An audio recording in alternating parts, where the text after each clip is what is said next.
It's been a while since Microsoft announced that they were going to acquire Activision Blizzard, and they've spent the months since then convincing regulators around the world that this acquisition isn't anti-competitive. Their biggest competitor, Sony, doesn't want the acquisition to go through because Activision Blizzard is going to hand some of gaming's hottest properties to Microsoft. In this video, we're going to look at Call of Duty's future with Sony and other details of this acquisition. Starting with, Microsoft has given Sony some good news this pumpkin spice season. Sony's worst fears aren't going to come to pass for now. They and every PlayStation owner on the planet were waiting to see whether Microsoft would lock them out of the massive Call of Duty franchise or not. As leverage to convert PlayStation owners to Xbox owners, that's about as good as it gets these days.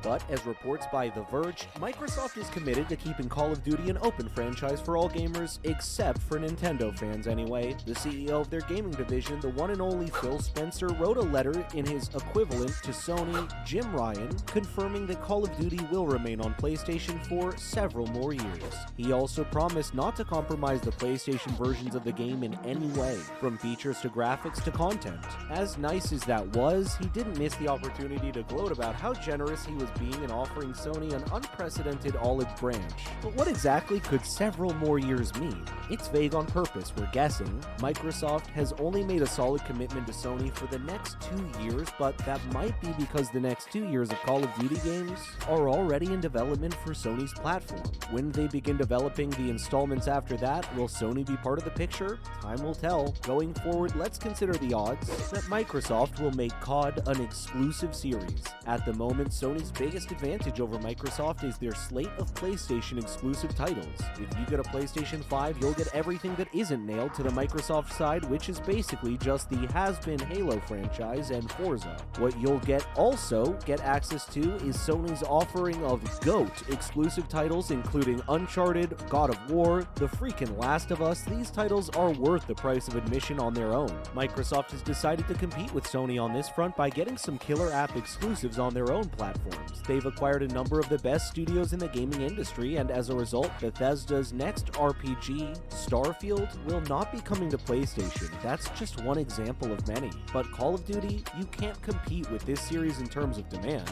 It has spent over a decade reigning over the game's world as the biggest multiplayer first-person shooter franchise ever. The series has outlived and absorbed some of the hottest trends in game design, and while you could argue that it didn't always do a good job of it, the numbers speak for themselves. If Microsoft could tell people that Warzone alone wouldn't be supported on PlayStations to come, that might honestly be enough for them to switch over to Xbox. That's the ultimate power move right there. Let's not look over all the money that would get left on the table though. The reason why Call of Duty is gaming's biggest franchise is that it's all-encompassing. In the factional world of video games, Call of Duty is a bedrock institution that brings gamers together across all platforms. Looking at Microsoft's track record, they'll definitely still keep COD on PC, but they'll be losing a huge fanbase by discarding their PlayStation players.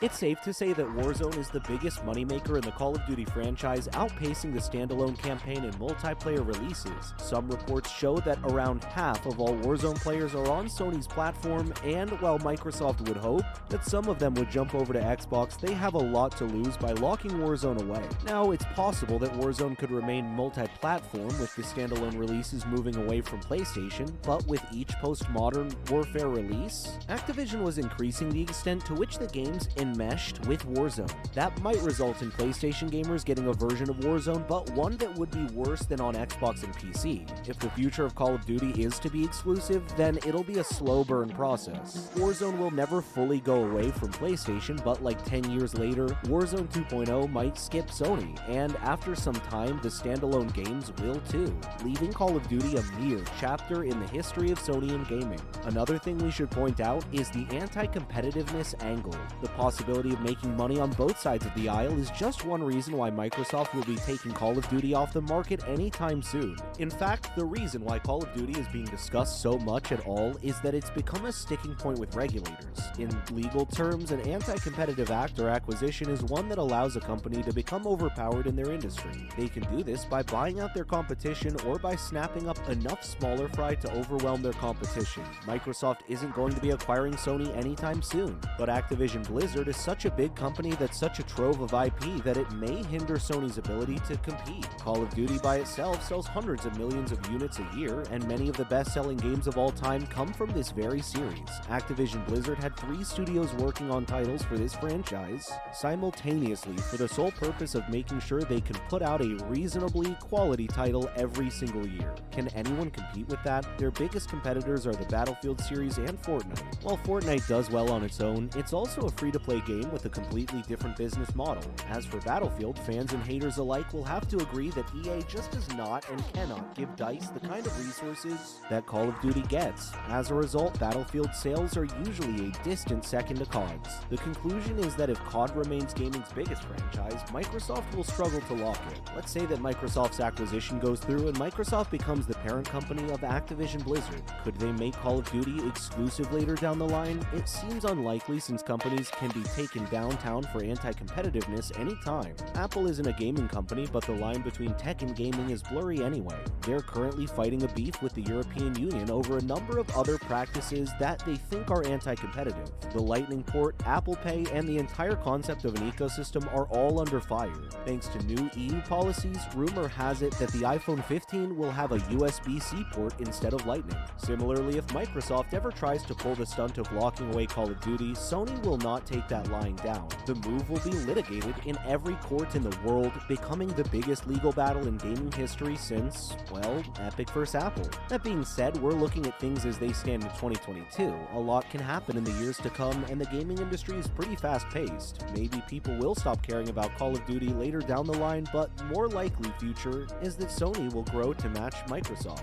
We'll end today's video by contemplating the future of gaming if Microsoft's acquisition goes through. Right now, the gaming industry is full of companies ranging from groups with members in single digits to some of the biggest corporations in the world. And many gamers would argue that even this state of affairs isn't an acceptable one. Companies like EA and Ubisoft are too big and they tend to dominate the industry, creating toxic trends that their smaller scale peers eat up. But this might just be a better status quo than the Microsoft is setting up. You see, throughout the history of gaming, there have never really been companies that were big enough to eat other gaming giants. That has changed, with Microsoft and Sony growing big enough to tower over other companies. If Microsoft ends up getting Activision, Sony will definitely retaliate by buying out one of the other AAA giants. They could totally buy out, for example, Epic Games. Fortnite is probably the only game whose value matches Call of Duty's. They've also been getting chummy with Ubisoft lately, but EA also has cozy relations with them. And that's not to mention that smaller companies that Microsoft was gobbling up before. Sony has already made some moves in that regard, having acquired Bungie, Bluepoint, Housemarque,